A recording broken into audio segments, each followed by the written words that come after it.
So, thank you, Cardinal Parolin, getting us off to an official and good start, something to live up to.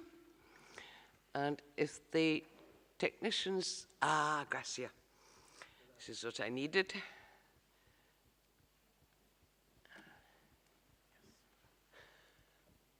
I get the time and I get no pictures. There we go. So I'll just start with 2 words of thanks to the Cardinal for telling us, I know what we know, that we are our brothers and sisters keepers. Somehow we have got to get that message out to the whole world, starting with our Catholic parishes, which sadly are not very well instructed and confuse trafficking with asylum seeking, smuggling, and many other things. This we absolutely must overcome. It's imperative. Now, all I want to say is, first of all, an incredibly brief apology. I don't know where it came from, but I got a cold yesterday. My ears are not working properly, and forgive me if I start sneezing, it happens. What I want to do in this really brief introduction is to show you, particularly those who haven't been part of our work so far, though looking around, many of you have. I want to show you how far we have gone since 2013, the beginning of Papa Francisco's pontificate, when we wrote him a letter asking him very simply, come on technology. It's not working. No, we didn't want that.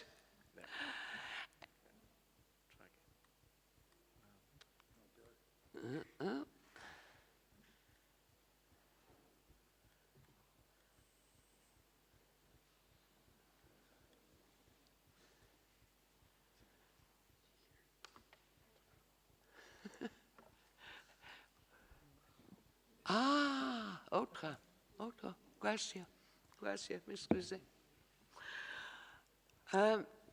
We wrote the Pope a letter asking him what themes he would find it most useful for his academy, this is a papal institution, to pursue in the immediate future. And this is we wrote, it was myself and a French-Canadian colleague, we wrote it in English and French. Marcelo was kind enough to translate it into Spanish and got the reply, and this was the reply. Would we deal with human trafficking, and would we not forget the harvesting of human organs? And somewhere with us we have Francis Delmonico. Where have you gone to, Francis? I can't see you. He's one of the world experts in organ transplantation, and we certainly haven't forgotten this aspect, and we'll have another meeting on this. Now, we have not been idle, but we didn't know exactly where to begin. So we began in the November of 2013 with really the police forces of the Western world, in particular, Interpol and Europol, and then gradually assimilating other police forces. But, of course, this meant the whole issue turned out to be about criminal detection and criminal prosecution, which is all very necessary, and we want to see it happening more and more effectively. But we want more than this. Trafficking, as the Cardinal said, is about restoring the conditions for people to enjoy their human dignity. It's about sustainable humanity. You are not human without it. And so we worked with the other academy to some extent, and the Pope was particularly active with young people. We got the religious leadership of part of the world together, and they signed a declaration by the end of the first year. This was then followed, if this would work, by the launch of our own website, which if some of you haven't consulted, it is just hashtag ES End Slavery, and it contains lots more details about the work that goes on in the background, not just about these formal meetings that you can find on www.pass.va.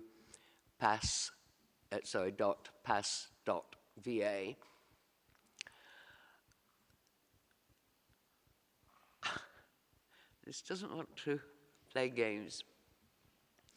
Then we decided we would devote, we call them plenary meetings. This is when the whole of the academy gets together, that we would devote the whole meeting to trafficking and, above all, issues beyond criminalization.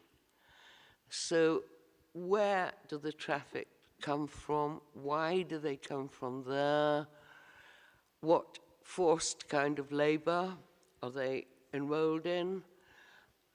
What possibilities are there in different parts of the world for a trafficked person to say, I wish to stay here or I wish to go back home? It should be a matter of free choice. It often isn't.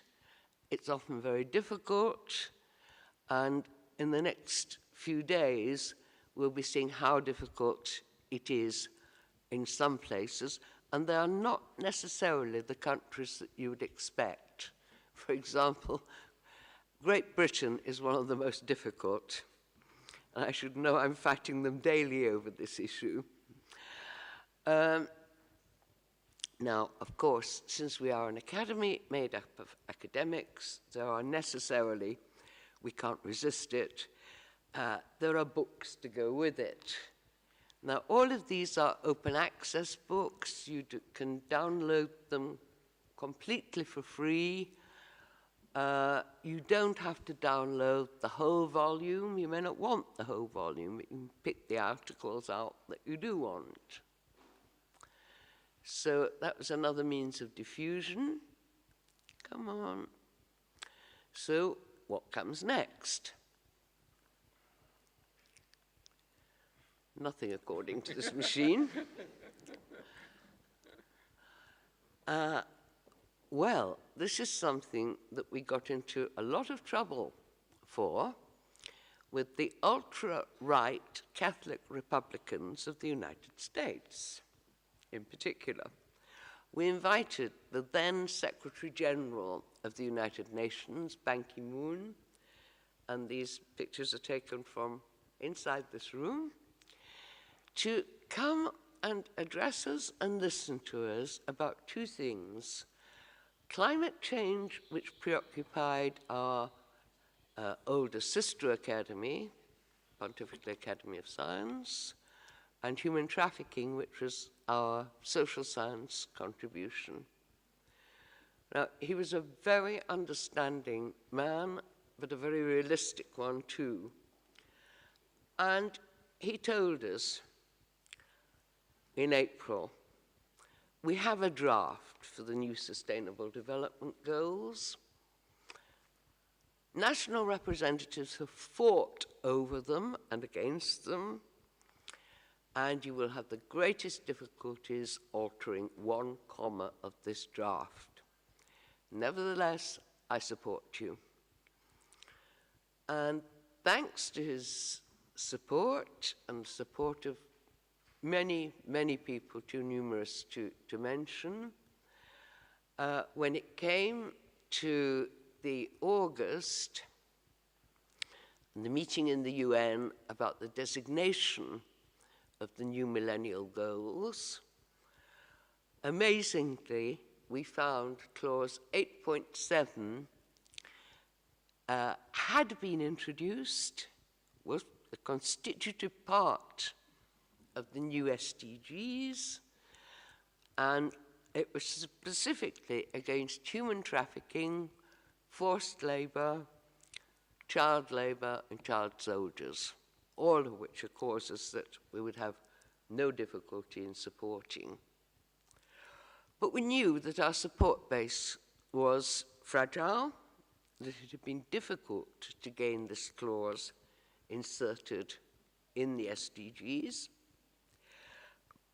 And so we had a major meeting of the mayors of big cities in the Vatican, mayors of big cities throughout the world. And they signed an agreement which was partly about slavery, and they themselves wanted to have it partly about climate change.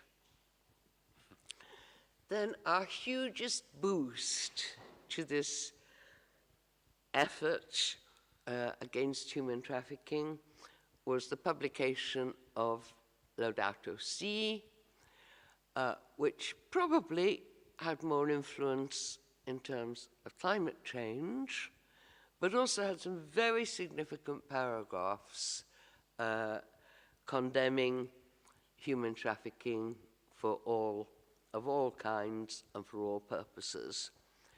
And this, as I'm sure most of you know, has been the most published and read papal encyclical of all time. It probably says something about the subject and also something about the technology of publication, but never mind, it was read and it was very influential. And so, after a night when I don't think Marcelo and I got much sleep because we were busy ringing and emailing everybody we could think of in the UN, we had this wonderful surprise, this clause 8.7, which you can read for yourselves, which actually condemned modern slavery and human trafficking and really asked for this to happen. Now, yes, we rarely get a chance to speak because somebody always comes up and asks for a blessing. He said, bueno trabajando, and that was very good to hear. But of course, it wasn't the end of the matter. So we went on in June 16th with a meeting of world judges. We called it a summit because they were so, I can't say representative, not every country was represented, but they were certainly very diverse and very unanimous in their views on this matter. So that was another step forward. Well, I hope some of you have better luck with this. So here we are.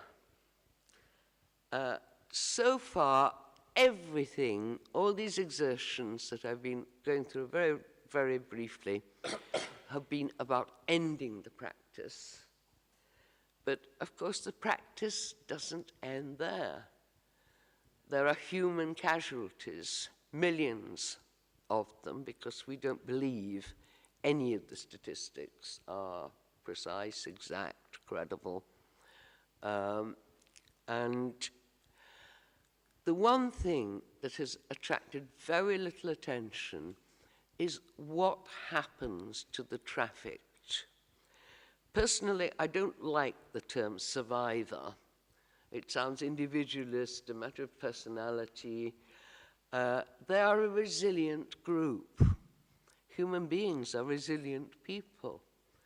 But what we want, wherever they wish to be, back where they came from, or resettled in the new country in which they find themselves, we want them to be like little, little Eniola, who is, well, I guess she is.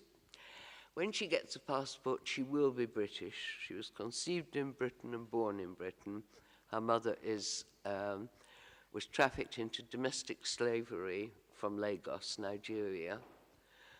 And we want them to be like healthy-looking little Eniola, and not like this very sad face of our anonymous young friend on the other side. Never mind, I finished with it. So, well, almost finished with it. It really doesn't matter. It's just finito. There's always the question, though, what next? Because until this practice is eradicated, there always is a next thing to do. So one of the jobs of this meeting will be to determine, this is it. This is just asking where next. So we've had the meeting of judges. We're having best practices in resettlement. I would like us to talk at some stage about involvement of the parishes. We are so privileged having this network worldwide from dioceses, conferences of national bishops, to dioceses, to parish churches, downwards. It's unique. There is no other social institution in the world that has our advantages.